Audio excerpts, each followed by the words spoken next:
Армысыз қазақ елі, баршаңызға Алланың сәлем болсын. Қазаққа жақсылық келеді, былай істейік деп айтсам, біреулер айтады да, кән жақсылық келеді деген қайсы дейді да, жақсылық қазаққа кеп қойған, алтыннан төбелеп құйып қойған бізге. Бірақ сол жақсылықты қабыл алу үшін сен жеті ата тегіңді, ұлтыңды, тіліңді өзің құрметтеп алсаң ба, үкіметке қарама. Үкімет сен үшін сенің тіліңді түзеп бермейді. Сен үшін сенің салтыңды әкеп реттеп бермейді. Үкімет деген ол қауым деген сенсің. Әр қазақ өзін жинасыңдаршы. Болды, бәрі біргет. Мен үкіметке еш уақытта үміт артпаймын. Неге? Өйткені үкімет ол сыртқы саясатты да, ішкі саясатты да бақылай білу керек. Неге сыртқы саясат? Сырттағы отырған жердің бетінде қанша ұлт болса, сол ұлттың бәрі Қазақстанды тонақ сүйеп отыр. Соның біреусіне әке, біреусіне көке деп үкімет ол өздерімен жалынып жүрсе, ортадағы тойымсыздар алып қашып анда тығып, мында тығып жүр. Енді өздеріңіз ойлап көріңдерші. Сонда бұл үкіметті кім қорғау керек? Сен егер тіліңді, салтыңды көшеге шығып қазақша сөйлемесе, мынаны істе деп емес, әрқайсың өздеріңді реттеңдер. Кім өзін өзі реттеді, соған жақсылық нұр төгілді. Басталды қазаққа. Ал мен бір айттым, екі айттым, үш айттым, халқым, мына дүниені жасайық. Бізді осындай ритуал жаса, ұйықтатып тастаған. Соны ояту керек. Бірақ біздің үкімет ондай емес. Айтады ғой, қазір біздің көп адамдар айтады, ескі мәселені айтпай-ақ қойыңдар. Біз жаңа әлемде искусственный интеллектіге шығып кеткенбіз деп. Мен сіздерге дәлелдеп берейін, искусственный интеллектіге қазақ бұл өмірге келгенде шығып қойған. Анау замандағы пирамидадағы жазулар, тастағы жазулар, бәрі қазақтікі. Әр кезде қазақ версинаға шыққанда құлатты. Сөйтті да өздері жаңа бірдеңе ашамыз дейді, әлі ішкі ашқан жоқ. Сенбейсіздер ма? Менделеев те ештеңе ашқан жоқ. Менделеевке дейін алтында да, күмісті де қорытып формуласын тасқа жазып тастаған. Бәрі қазақтікі.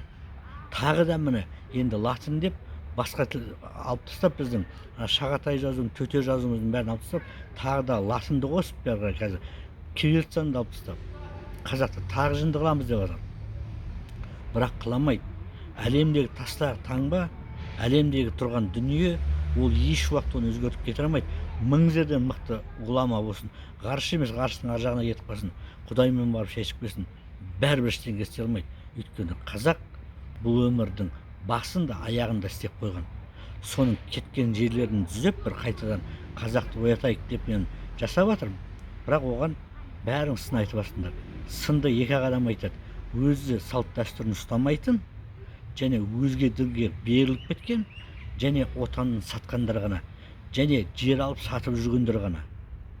Өзінің қазақтың даласынан қуып жібергендер деп есептеймін. Және олар сын айтады.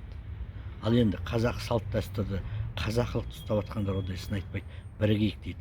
Мен үкіметке үміт артпай, халыққа үміт артып, алағайын мынаны бітіріп тастайық. Ал енді иттерге зират қойып жатыр, иттерге ескерткіш қойып жатыр, иттерге документ жасап жатыр, мысықтарға документ жасап жатыр. Оларға құрмет көрсетіп жатыр ма? Неге? Өйткені олардың аталары солар. Ит болып кеткендердің ата бабасы, мысық болып кеткендердің ата бабасы. Содан кейін әркім өзінің ата бабасын қорғайды. Итке ескерткіштер қойып жатқандар, олар әкелеріне ескерткіш қоймаған, иттерге қояды.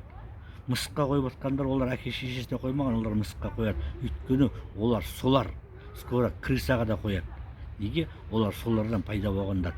Түбі ата тегіне барып жатыр. Ал енді сен неге өзің ата тегіне барамайсың? Исламда анау харам, мынау харам дейді. Итке ескерткіш қойған харам емес. Мысыққа ескерткіш қойған харам емес. Сондықтан мен ұлы ДНК-лық кодовый қазақтың ритуалын жасаймын деп халықтан. Давай халық, менде қазір 90 мың адам бар екен. 1000 теңгеден есептесе, 90 миллион шығады екен. Мен 90 миллионға жанына тағы да үй соғып аламын. Бірақ қане, 2 рет айттым, 2 рет айтқанда 1,5 миллион жиналған екен. Мен бір тасты реттеп қойдым оған. Көрдіңіздер ма? Қалай біз қазақ боламыз? Сондықтан қазақ ешкімге үміт артпай ақ қойыңдар, өздерің үміт артыңдар және өздерің қазақылықты ұстаңдар. Ал енді ниет қылып бірігем десеңдер, биылғадан қалқамай істеп бітіп, қазақ ана ата бабасы ит болып кеткендердің ескерткішіне барып иттерге құран оқымайық десеңдер, ниет қылыңдар. Каспиімда, Народныйымда бәрі осы бір телефонда. 707 362 25-77. Бұл ниет қылғандарға. Ал итті, мысықты әкем шешем деп жүргендерге қарсылығым жоқ. Бар болыңыздар ағайын.